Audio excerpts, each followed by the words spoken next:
yours, Ghost.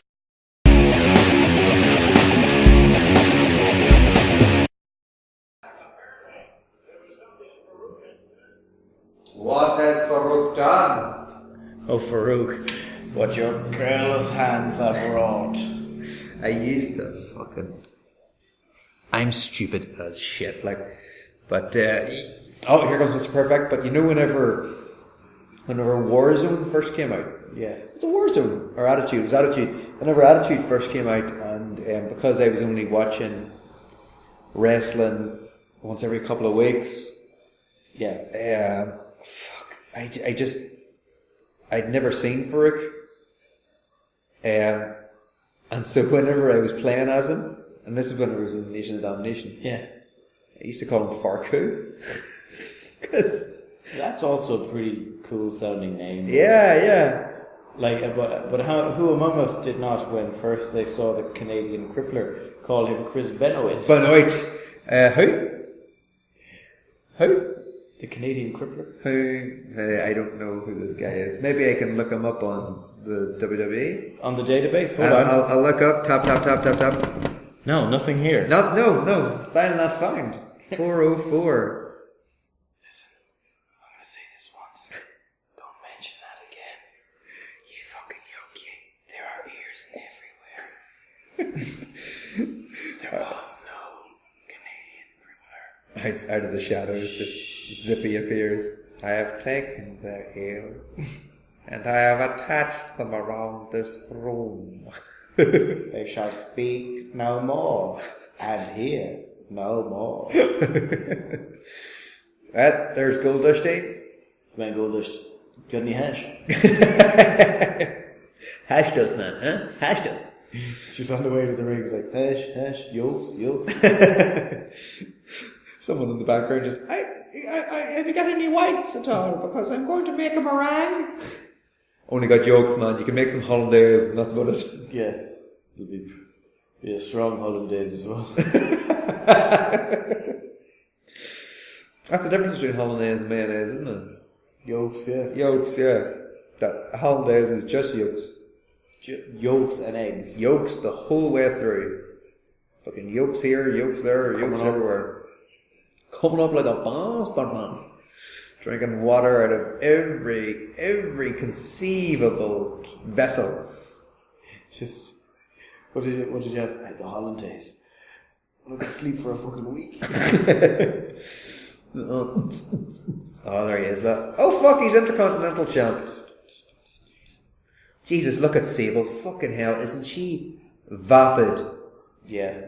Just empty. Speaking of vessel, you could fucking drink water out of her. Yeah. Because she has a tall glass of water. It just seems like... Oh, fuck. Look at her, she isn't even shocked by him like that. Should she smile? Should she laugh? Her facial expressions never seem to really match what's going on, do they? No. But also, look at her, like, what the fuck's she doing? Like, what the fuck is she even reacting to? She's just a... Oh, there's Peter Criss. Star Child. Oh, it was Peter Criss with Star Child. Is he Ace Frehley, isn't it? Is he Ace Frehley? Yeah, Ace Frehley was a Star Child. Oh, yeah. Or, no, what was that? Yeah. Wait. Space Ace? Yes. Star Child, Ace Frehley. It's just any time I see him, like, Peter Criss. Peter Criss. Peter Criss. Who's Peter Criss? The ultimate Kiss member, Peter Criss. the all Kiss. I've got all 4 of their solo albums. I cannot help it, but I think we may have even discussed this before. Live to Win. Yeah, Live to Win is a great song, and I have a few of the other tracks off that album. Yeah. Paul Stanley. Fucking hell, this is new. Damn fine tune. Roman candles. Watch out, Mark. Those are Roman candles. They're blind. It's Halloween already. Like, don't worry, it's not gone off. And then he picks it up and his hand is gone. The dud. No more golden gloves for me. God almighty, they're shite Roman candles as well. How do they work? Like magnets, we don't know. Magnets, man. God, can you imagine how embarrassing it must have been? We've got some fireworks for you, we've got some pyro. Nice! What are we going to have? We're going to have, like... Roman cats. Roman pants. A few black cats. 3 bangers. A snake. One single snake. Can't remember. One snake. Really? Yeah, HBK uses a lot of fireworks. Yeah, he does. Him, Vader, the Ultimate Warrior, were still working through the expenses. The Ultimate Warrior just fired up on the Warrior sign. And of course, it had to be a Sneak Warrior sign, so no one would know that it was in the ring. Yeah. To ambush the people with Warrior. Because he was all about stealth, and shaking the ropes. That was it, yeah. Dragging the ropes. Oh, Goldust, are you trying to... Oh, I thought it seemed like he was about to try and out-technical Marc Mero there. Goldust, not the most technical of wrestlers, and you're the heel in this case. Why would you offer this? Yes. Why? Obviously because he's going to do a test of strength. Mercy me. And then kick him right up in that solar plexus. That'll teach you. Go for the test of strength. God, you by you. Do it. Do you know what would have been interesting back then? When they're in the Yes! Did he just try to touch his mullet? Yeah, he tried to run his fingers through his hair. Marc Mero looks like Danny Trejo. Roided up Tom Selleck. Oh yeah, no, I'll give you that. Yeah, I thought for a minute there he was like, "You touching me, I say?" You know, like Danny Trejo is in every single movie he's ever been in. Why are you doing it? You're trying to touch my mullet. Luis Guzman is, God love him, like he's one of the ugliest men I've ever seen. He's so great though. He's fucking amazing. He's brilliant in a brilliant show called, it's not brilliant, it's called John from Cincinnati. No, HBO show. It ran for 1 season. And he's in it? Yeah, and it was really weird. It was about this guy called John from Cincinnati who just appears one day. Okay. And he only repeats what people already say to him. So whenever people talk to him, he kind of takes what they say and mixes the words about and repeats them back, and then can repeat words back to other people. So he can only say the things that he has heard said to him. Yes, except for one thing, like his first line is something that because no one speaks to him, and his first line, I can't remember what it is. But that's the only thing. Anything else he just repeats back. So people at the start think that he's like autistic, or something, and then because he's so good at like repeating back things in certain ways, people take him seriously and think that he's there's nothing wrong with him. But he's magical, essentially. Like if people ask him for something, he'll have it. Basically the whole plot is that he goes to this surfer family. There's the grandfather, the son, and the grandson. And the son is he's a drug addict. He's been on heroin for ages. The granddad, whenever John turns up, he starts floating, like levitating off the ground. Okay. So he thinks he's got brain cancer. Okay. He thinks that there's something wrong with him. And the grandson is like this completely gifted surfer. Okay. So where the dad and the son had moderate success and then had injuries which took them out of it, and one of them became a drug addict and the other one just owned a surf shop. The grandson is going to be this fucking great surfer. And John from Cincinnati turns up to try and keep the family on track. Yeah. It's like there's a bit whenever he goes to the son's house and the son thinks that he's a drug dealer. And he's like, have you got it? And he's like, I don't got it. He goes, you don't got it? I don't got it. And he's like, oh fuck, well I need some money. You need some money? Yeah, I need about $50. And he just puts his hand in his pocket and takes out $50. Because he always has exactly what is needed in the pocket at all times. But anyway, the reason I'm talking, Ed O'Neill turns up in it. He's like this ex-cop who's friends of the family, and his wife's dead, and he's getting kind of old and forgetting things and all this. And Guzman turns up, and he's the owner of this motel, which gets sold on to this local eccentric who's a millionaire who has come back to town to get revenge on the school teacher who abused him when he was younger. And Guzman does not give a shit. He's just wanting to clean the place up and get it sold on, and this guy's going absolutely bananas and swinging knives around the place and threatening to kill people, and he's like, okay, yes, very nice, sir, yes. But it's really weird, because all the episodes are titled Day One. Yeah, I really like the sound of this. Yeah, it's good. It's good fun. Is it a comedy? It's kind of like a dramedy. There's a lot of really, really funny bits in it, but there's a lot of really quirky characters. One of the girls in it's actually from Oma, I think. Oh, right. She is in. Have you ever watched Deadwood? I've only seen like a couple episodes, even though I've been told repeatedly it's brilliant. Phenomenal. Well, Trixie, the prostitute in Deadwood, she's from Oma, I think. Does she? I think I know who that is. Yeah, I've seen her in loads of stuff. Yeah. Let's see. While this fantastic match is going on, I liked Marc Mero's leg drop from the outside of the ring, from the apron into the ring. Always nice to see. Although a leg drop is a dumb move to do. Paula Malcolmson. She's from Belfast. Do you know what I know her from? She was in Lost as well, and she was in Caprica. No, she was your man's husband, the guy who invented... Your man's husband, your man's wife, your man's wife, yeah. That invented the robots that kill us all. Let's see. She is apparently in the Hunger Games. She's Mrs. Everdeen, which is of course Katniss Everdeen's mother. Katniss Everdeen, played by woman harlot who takes off her clothes, Jennifer Lawrence. I can't believe that a woman would take off her clothes and take pictures of it. I mean, really, she was asking for it though. In the same way that if she walked down the street wearing revealing clothing, it would be only right for a man to take advantage of that. I would go further than that. If she is to step out of the house, then what she is saying is like, I welcome it. If she steps out of the kitchen as well, she's welcoming a fucking fist in the eye. I know. Of course, it's not fashionable to say this nowadays, but high fashion. It is not high fashion. It's not done in Paris. Oh, and she played Ali Earp in Tombstone, so Wyatt Earp's wife? Can't remember.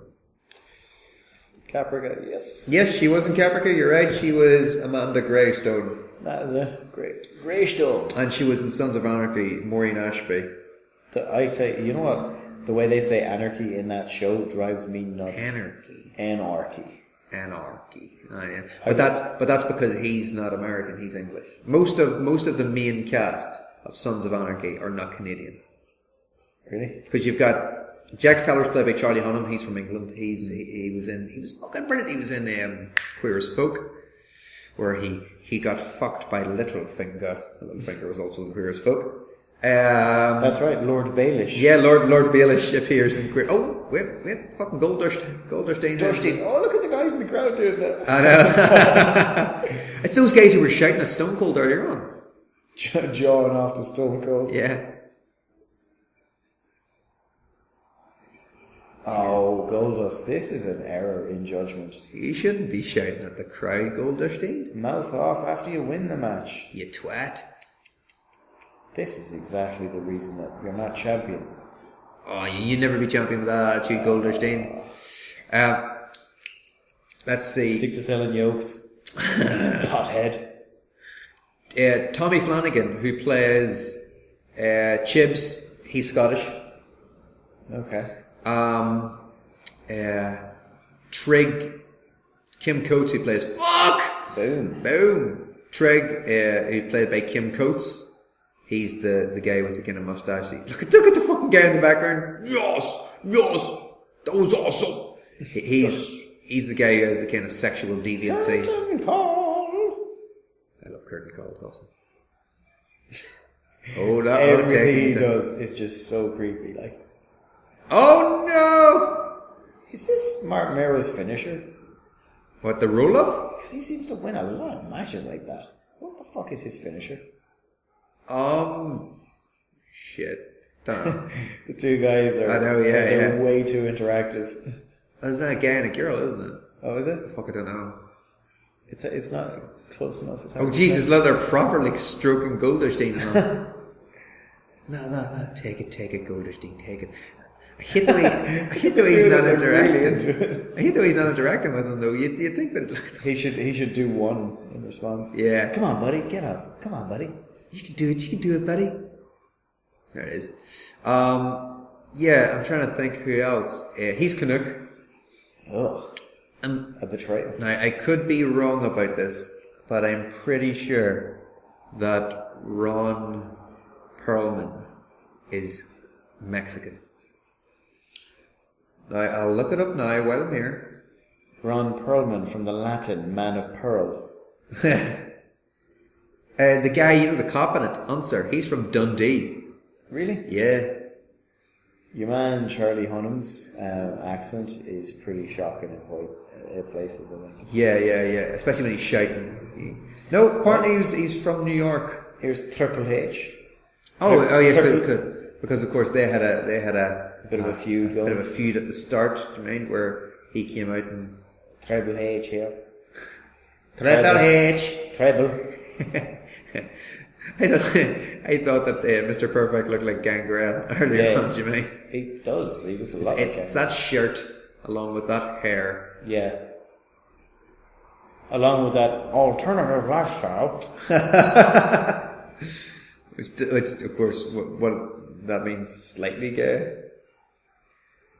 Well, I started watching wrestling first. It's like, well, they listen to a lot of grunge. What's this dude talking about? Because they listen to a lot of grunge, they watch anime, and they have an extensive comic collection. Dayton Kelly, that's the guy. He's a Scottish-born American actor. Okay. Born in Dumbarton, but I'm pretty sure he's from Dundee or something. Yeah. And then the rest of them seem to be from Santa Monica and Ohio and shit like that. So there we go. No one lost this match, except for us. Marc Mero's gimmick is just so bad. But, why is Mr. Perfect in the ring? Why is he taking... This is his finisher. The shooting star press. I am a dumbass. It's so obviously his finisher. Okay, yeah. I'm dumb. I'm dumb in a way that can't be cured. Stupid dumb. But, or I'd say we'll bring the car up and polish the belt while you're at it. Oh, Sable, I want wax this time. Wax. I paid you, so I'm giving you the keys, and I expect that car to be here. Okay? I don't want you driving to Burger King to smoke pot with your layabout friends. Who are also living an alternative lifestyle. With their extensive comic book collections. And animes. Of gold and silver era. Marvel. And DC. Alright, what do you think? It was good. They're both really good wrestlers. Goldust is at the character, feeling people up and creeping them out. I think it's great, because his character is he's this creepy androgynous thing, but then he's also he seems very dangerous too in the ring. I think it's that. Would this be about the time that what do you call that movie where they boiled the bunny? With the what? Where they boiled the bunny. I don't know. Do you know what I mean? Where hold on a second.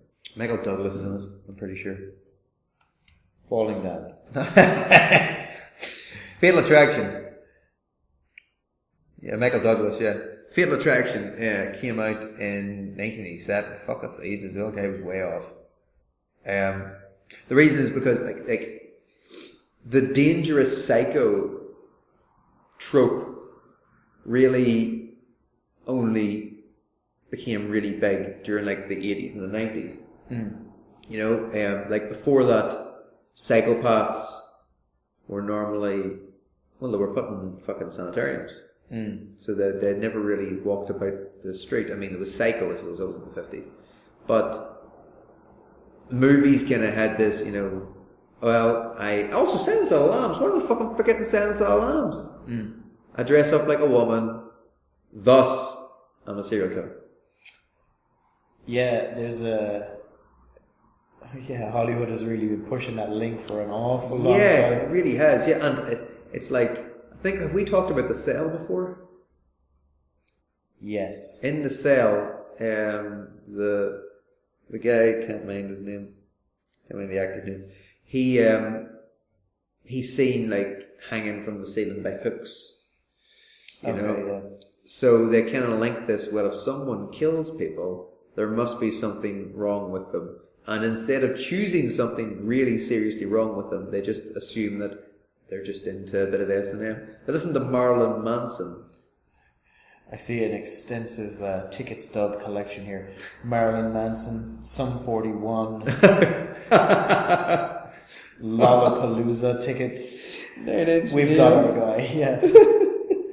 He's got both the Downward Spiral and the remix album, I think. Further down the spiral. Yeah. Yes. We've got our guy. Yeah. Which is interesting because Lara Croft's favourite band is Nine Inch Nails. Really? Yes, that's one of the few things I know about Lara Croft, other than the fact she's English. Because she's not exactly... They don't give a hell of a lot of information away about her. No, not until... No, and a lot of it's retconned. But yeah, she fucking loves Nine Inch Nails. The Nin. The Nin.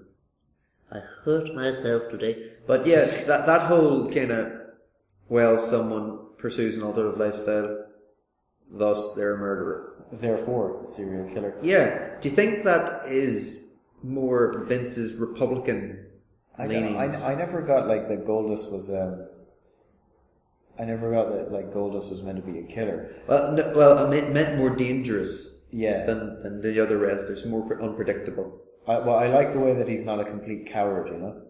Like, because I think in the past, if this character had been it, he'd be like hightailing it out of the ring and really high-pitched voice and stuff, whereas like, he's capable of knocking them over and then afterwards he's like, oh, it's go time. Yes, yeah. Which is a step up from being like this absolute coward, you know? But he's kind of a narcissist as well, you know. It's like, well, I'm in control now, so I'm going to feel you up. I mean, remember when he was fighting the Undertaker and he was doing that comedy, like, cowardly bit where he was moving the referee, but then whenever he got near the Undertaker, he said, and so did the whole like breathing in thing and feeling himself up, and the Undertaker fucking punched him. And yeah, that, you know, like he was so narcissistic. He thought, well, I'm here now.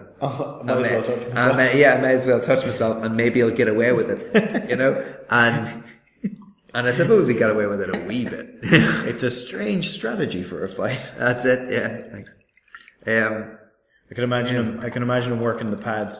All right, Goldust. 1, 2, touch yourself. 1, 2, touch yourself. and earlier on there, he got Mero into the corner and fucking started feeling up his mullet. Stroke as a mullet. Yeah. So Mero having none of it. You touched my mullet, ref. Did you see that? Nobody touches the mullet. Oh, you prick. You're going to get a shooting star splash later on. It is going to fucking quieten your cough. I've never heard of that before. There'll be no coughing from you, Goldusteen. No coughing at all. Except for the coffin that you'd be fucking laid in this fucking hole over yonder. Which Billy Gunn has spooged in extensively.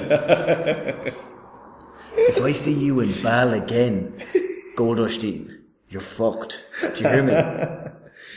I'll fucking write you off and then I'll write your fucking Subaru off as well. I'll drive the cunt into a wall. Just prove my point. I don't give a fuck. I'm made of steel. I'll walk away from anything. Don't call me Goldusteen for nothing. It's Goldusteen! You shut up, man. Shut your fucking mouth. You still owe me 20 for hash, so you should fucking keep quiet, like. I think it says a lot that the character is more interesting than the actual match.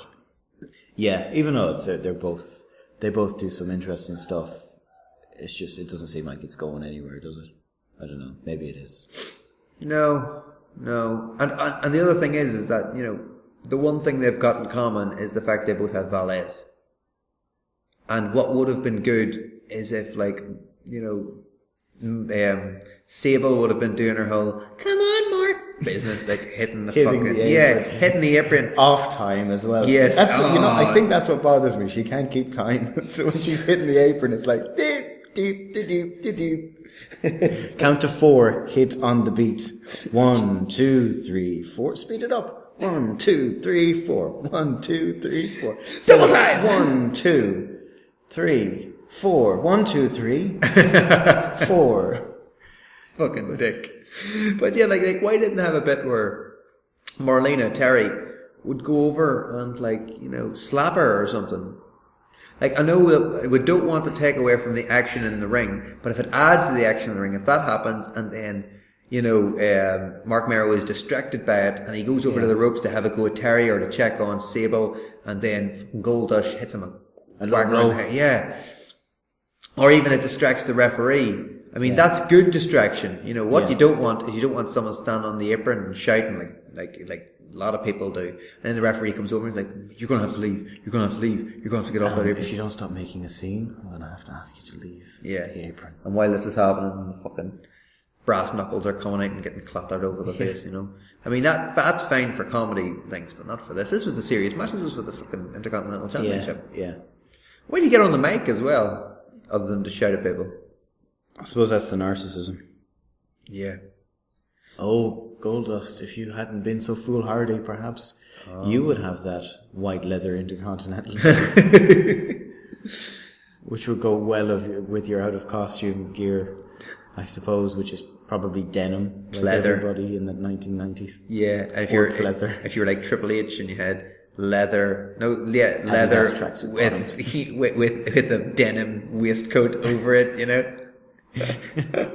And a leather hat, you know, one of those shitty Jesus Christ. You fucking joke.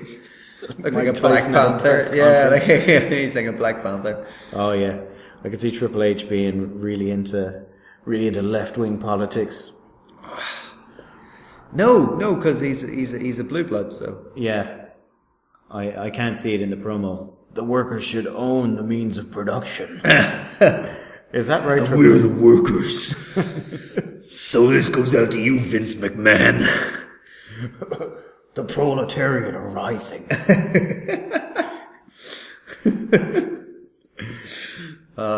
Yeah. Anyway, and Triple H was out there during that as well, wasn't he? He was. Trips was out. Absolutely making an absolute fool of himself. Fuck off. He has that fucking face on him where it always looks like he's just had a chili, and he's like, "Oh, it's awful hot." And he's like blowing on it, you know. I thought I could handle it. That's actually really bad. That's his angry face. Is just this. Oh Jesus.